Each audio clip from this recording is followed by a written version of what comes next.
Hello everyone. ACM, the Association for Computing Machinery, has recently announced a plan to make all publications of papers under ACM open access by 2026. This plan will be made possible by several steps, and as of 2024, the first step is actually being implemented. So in this video, I want to discuss what are the changes in publishing with ACM in all conferences moving forward. Let's first briefly recap the two main publishing models that exist today. So the first one is subscription-based and the second one is open access. Let's first consider a subscription-based model. At some point, you will get the good news that your manuscript has been accepted.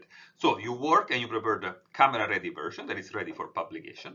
And then you send this to the publisher, let's say, for example, ACM, who puts it in some repository, such as, for example, the ACM Digital Library for other people to access. Let's say now there is a researcher who wants to read your paper. However, your paper will be beyond a paywall under the subscription-based model. So the researcher needs to pay in order to access your paper. And this can be done either directly by the researcher themselves or by the institution of the researcher, which is associated with ACM and pays a fee annually in order to make this possible. So thanks to this payment, the researcher is able to access the paper and be able to read it.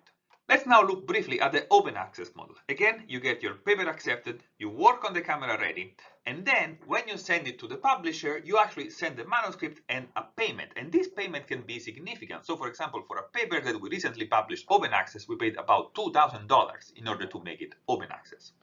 After that is done, ACM takes the paper, or the publisher takes the paper and puts it in a repository such as the ACM Digital Library. Now, the researcher again wants to read your paper. This time there is no paywall. The paper is open access. Someone else, yourself as an author, paid before, so the researcher can simply access the ACM Digital Library, download the paper, and read it. These publishing models have their own pros and cons. The subscription-based model has the advantage that authors don't need to pay directly the publisher. However, the conference organizers still need to pay, and this money needs to come from somewhere, and they actually come from the registration of the authors to the conference. So this results in higher conference registration fees. At the same time, a disadvantage is that the research is not available to everybody, but only to the authors that are able to afford the subscription, or their institution is able to afford the subscription to ACM. For the open access, of course, the main advantage is that everyone can read the research once it is published. Also, this has the advantage to lower potentially the conference registration fees because the conference organizer don't need to pay ACM anymore. However, the main disadvantage is that only authors who can afford to publish can publish. Everyone, before we review the new ACM policy for open access, I really appreciate if you would like this video and subscribe to the channel so that more students around the world would be able to access this content. Thank you very much, and let's continue. Let's now discuss the new ACM open access model that it is implemented starting in 2024. So this affects only conference proceedings, and I'm going to write all the details about this program in the description below. And the main idea is very simple. All articles published in conference proceedings are going to be open access. Additionally, conference organizers are not going to be required to pay production fees or open access fees, and that's why this may reduce the conference registration. Additionally, authors who belong to institutions that participate in the ACM open program also are not going to be required to pay, while the other authors either will have to pay a small fee or they can ask for a fee waiver under certain conditions. And in the links below, I'm going to provide the description of all these conditions that ACM has provided. Let's now discuss the pros and cons, in my opinion, about these changes. So first, in terms of advantages, this is, I think, a step in the right direction. Research will be made more accessible to many people in the world that currently cannot afford the ACM registration fee. Also, this should reduce the fees of conferences, so it would be easier to publish in a conference.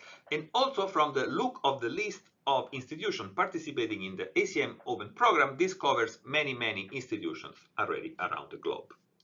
There are definitely also some disadvantages. So the first one is that the fees for institutions have always been high, and I think this change is going to make them probably higher. So one thing that ACM is trying to do is to make the flat fee based on the historical publication activity in that institution. So if you publish more in ACM conference, you pay more. If you publish less, you pay less. And so hopefully the fees are not going to be too high that the institutions that cannot access it now are not going to be accessed also later.